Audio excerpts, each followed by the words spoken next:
Maftun, bor o'g'lingni chaqirib kel.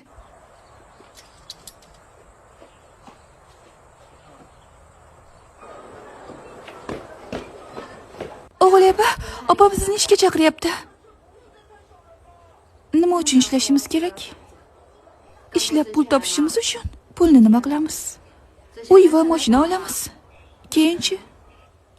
Keyin mazza qilib o'tiramiz. Hozir ham mazza qilib o'tiribman-ku.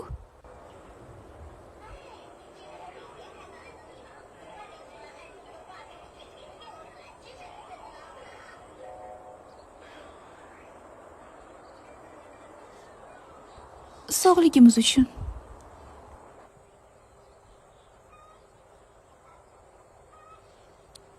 Saida, bor ana ularni qarab kel.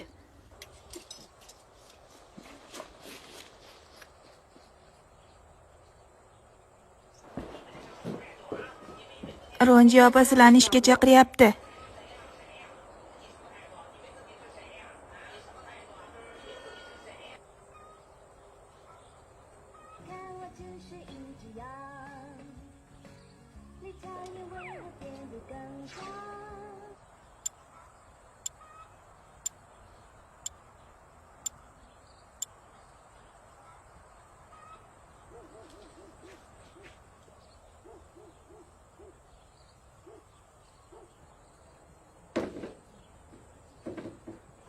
Nimaga ishga chiqmadinglar?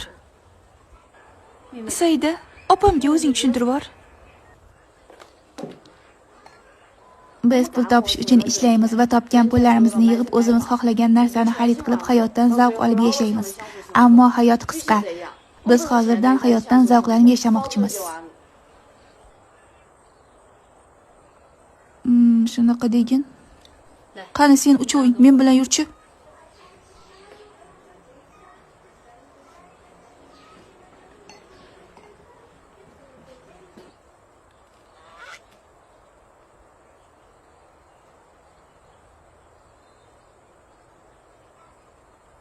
Opa, bular nima uchun?